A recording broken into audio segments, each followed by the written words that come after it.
Des astuces de pro pour mieux prospecter. C'est la fameuse question.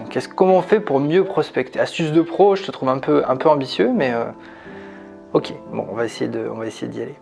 Il y a tout un tas d'astuces qui permettent de mieux prospecter. Encore une fois, là tu me parles d'astuces. Je vais répondre aux astuces, mais la clé de la prospection, elle est extrêmement simple et n'est pas liée aux astuces. C'est pas des astuces qui font qu'on prospecte mieux. C'est des énormes principes à respecter sans exception.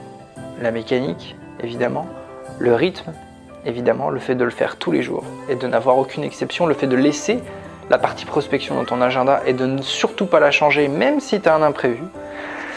Voilà, donc ça, c'est les grands principes qui font qu'on réussit en prospection. Cela dit, il peut y avoir aussi des astuces qui filent un petit coup de main. Qu'est-ce que je pourrais te donner comme astuce que je t'ai pas encore donné? Des choses qui seraient intéressantes. Des choses qu'on voit pas forcément partout. Première astuce, déjà, bon, il y a l'histoire quand même du coup de la musique sur le téléphone. Moi, ça a changé ma vie, ça. Le fait de mettre de la musique pendant que je prospecte. Donc, je me mets de la musique sur mon téléphone. Quand je lance un appel, ça coupe la musique. Et quand l'appel raccroche, ça remet la musique automatiquement. Et en fait, ça te crée une bulle, ça te crée un rythme qui fait que quand tu fais ça, ça change énormément de choses en prospection. Énormément de choses. En plus, ça te donne le smile. Quoi mieux que la musique pour te mettre dans du rythme. Donc moi je trouve ça c'est un truc qui a vraiment changé, c'est une vraie astuce, c'est peut-être la meilleure astuce que tu puisses avoir pour prospecter.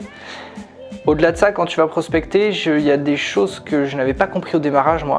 Première chose, si tu obtiens une info, souvent quand on est, encore une fois, le boulot d'un vendeur, notamment dans la prospection, c'est de gratter des informations, un maximum d'informations utiles. Et souvent, quand on obtient une information, on se dit « Ok, c'est cool, je l'ai eu, bon, je m'arrête là ». En fait, c'est intéressant parce que, bizarrement, c'est plus facile d'avoir une deuxième information de quelqu'un qui t'en a déjà donné une, plutôt que d'en avoir une de quelqu'un qui t'en a jamais donné. Et on imagine souvent que quand on arrive de 0 à 1, bon bah c'est fini. Pourquoi pas en profiter et aller en gratter deux? Je vais te donner une autre astuce qui est la suite en fait de ce truc-là. C'est que souvent quand on est dans la vente, alors ça dépend de ton marché, ça dépend de plein de choses, ton boulot c'est aussi d'aller demander les numéros on va dire des décideurs ou des personnes qui vont décider. Des numéros de ligne directe, de portable, de ce que tu veux. Et parfois tu l'as, parfois tu l'as pas, évidemment.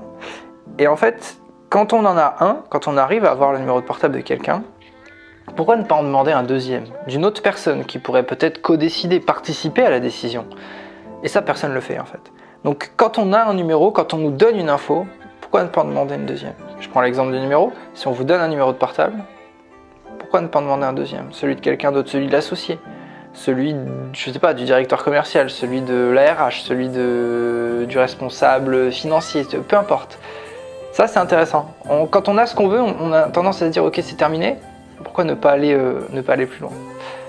Autre astuce que je pourrais te donner, moi je sais qu'il y a quelque chose que j'aime bien à faire sur les mails. Alors Dieu sait qu'un mail n'a jamais remplacé un bon vendeur, ne remplacera jamais un bon vendeur et qu'un mail ça doit valoir 0 dans la tête en tout cas dans l'esprit d'un bon vendeur, d'un très bon vendeur.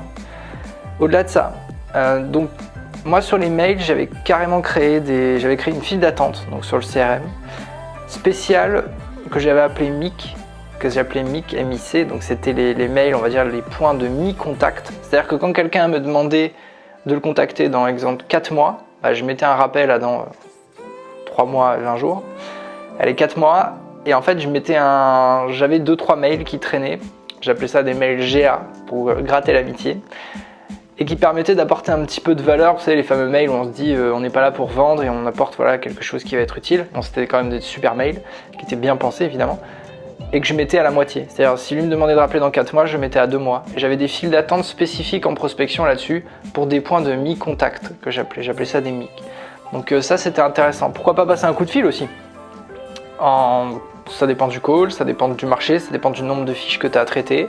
Ça dépend de la qualité que tu veux mettre sur chaque point de contact par rapport au potentiel de la personne. Mais tout ça suppose d'avoir quand même des informations sur lui. Parce que si tu fais la même chose et que tu mets beaucoup d'efforts sur des gens en fait, qui ne sont pas vraiment intéressés, ou ne sont pas vraiment, ça c'est le pire, intéressant à venir dans le futur en termes de potentiel de chiffres, là tu perds ton temps. Ouais. Donc restez vigilant là-dessus.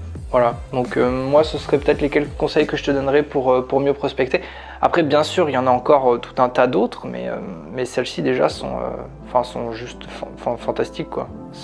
Mais pour le coup là on est déjà tu voulais des astuces de pro, là on est dans le... C'est pas la base ça, hein.